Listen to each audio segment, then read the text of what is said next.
Hello everyone, welcome to YouTube channel science के साथ problems on electrochemistry part third. I am Suhani.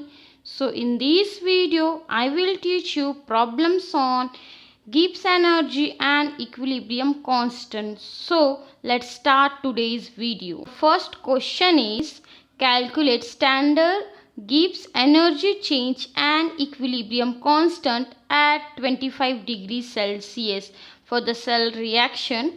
Here standard potential of tin metal Sn is equals to minus 0.136 volt and standard potential of CD metal is minus 0.403 volt. Here the cell reaction is given. What's given in the question is standard potential of Sn equals to minus 0.136 volt. Standard potential of CD is equals to minus 0.403 volt. We have to find two things. First is standard Gibbs energy change delta G naught. Second, equilibrium constant K. Formula used in this question is delta G naught equals to minus NF standard potential of cell, and second formula is delta G naught equals to minus RT ln K. Solution में सबसे पहले हमें reaction लिखनी है और ये reaction हमें question से सेल रिएक्शन से लिखना है. सेल रिएक्शन से पता चलता है कि कौन सा मेटल रिडक्शन में गया है और ऑक्सीडेशन में गया है. Increase in oxidation number from left to right means those metal is undergo oxidation and decrease in oxidation number from left to right, then we decide that metal is undergoes in reduction. So we have written this reaction और हमें question में find करना है standard Gibbs energy. तो formula हमने लिखा है delta G equals to minus N F standard potential of cell. अब इसे standard Gibbs energy change calculate करने के लिए हमें एन की वैल्यू चाहिए, एफ की वैल्यू चाहिए और स्टैंडर्ड पोटेंशियल ऑफ सेल की वैल्यू चाहिए. यहाँ पे एन की वैल्यू 2 है क्योंकि यहाँ पे इलेक्ट्रॉन इन्वॉल्व हुए रिएक्शन में 2 और एफ की वैल्यू कांस्टेंट होती है 96500. पर यहाँ पे स्टैंडर्ड पोटेंशियल ऑफ सेल नहीं दिया है तो उसे कैलकुलेट करने के लिए हमें ये फॉर्मूला यूज़ करना है. Standard potential of cell equals to standard potential of cell at cathode minus standard potential of cell at anode. Standard potential of cell is equals to standard potential of tin metal minus standard potential of cadmium. Tin metal इसलिए लिया है क्योंकि उसका reduction हो रहा है कहाँ पे, कैथोड पे, और माइनस कैडमियम लिया है क्योंकि उसका ऑक्सीडेशन हो रहा है at anode. Minus 0.136 volt minus 0.403 volt. Next step में यहाँ पे माइनस माइनस प्लस हो जाएगा तो माइनस 0.136 वोल्ट प्लस 0.403 वोल्ट. हमारा आंसर है standard potential of cell is equals to 0.267 volt. ये वैल्यू पुटअप करेंगे हमारे मेन फॉर्मूले में. Delta G not equals to minus N F standard potential of cell. So delta G not equals to minus 2 electron, यहाँ पे N की value 2 है moles of electron, into F की वैल्यू 96500 है, कांस्टेंट है, कूलम्ब पर मोल्स ऑफ इलेक्ट्रॉन. सभी की वैल्यू उसके यूनिट के साथ लिखो तो कैंसिल करना इजी हो जाएगा. Into standard potential of cell अभी हमने फाइंड किया है. यहाँ पे moles of electron is cancel to moles of electron. Value आती है minus 51531 coulomb into volt. Delta G is equals to minus 51.531.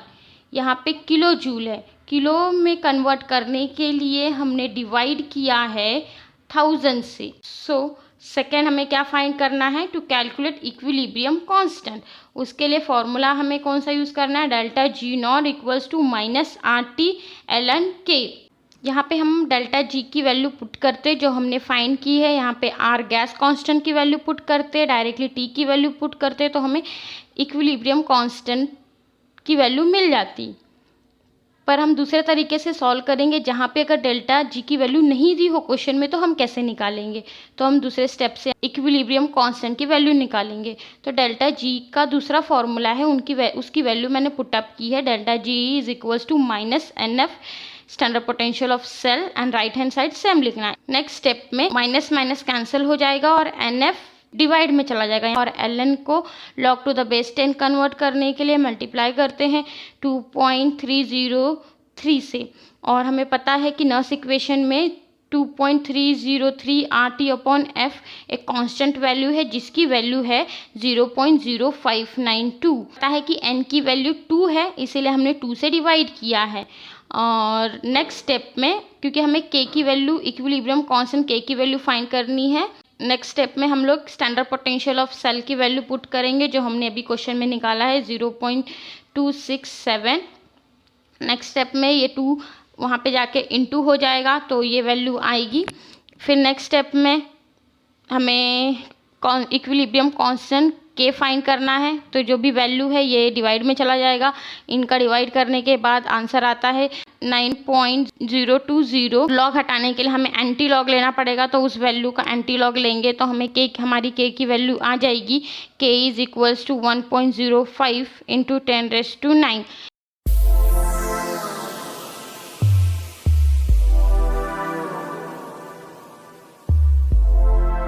So move to our second question. Second question क्या है? Equilibrium constant of reaction 2 copper plus in aqueous solution give copper 2 plus in aqueous plus copper in solid state is 1.2 into 10⁻⁶. What is the standard potential of cell in which the reaction take place? तो चलो देखते हैं हमें question में क्या क्या दिया है। यहाँ पे हमें दिया है इक्विलिब्रियम कांस्टेंट मीन्स के की वैल्यू दी है 1.2 इंटू 10⁻⁶। हमें क्या फाइंड करना है? स्टैंडर्ड पोटेंशियल ऑफ सेल हमें फाइंड करना है। तो फॉर्मूला हम कौन सा यूज़ करेंगे? Delta G not equals to minus RT ln K। हम सोल्यूशन देखेंगे। सोल्यूशन में सबसे पहले हमने फॉर्मूला लिखा है delta G not equals to minus NF E not cell, और दूसरा फॉर्मूला भी लिखा है delta G not equals to minus RT ln K।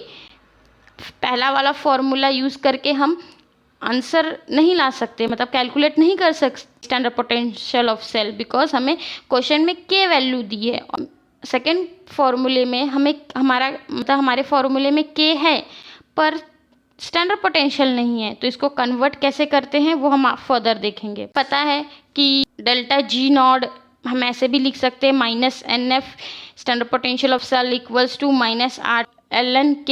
पहले वाले क्वेश्चन में मैंने समझाया ये कैसे लिखते हैं। तो माइनस माइनस कैंसिल हो जाएगा और NF डिवाइड इनटू में है तो डिवाइड में आ जाएगा, और ln को कन्वर्ट करना है log to the base 10। Multiply करेंगे 2.303 से, और हमें पता है ये इसकी वैल्यू कांस्टेंट होती है, नर्स इक्वेशन में देखा है 0.0592, और n की वैल्यू 1 ली है। पर n की वैल्यू 1 कैसे आई है?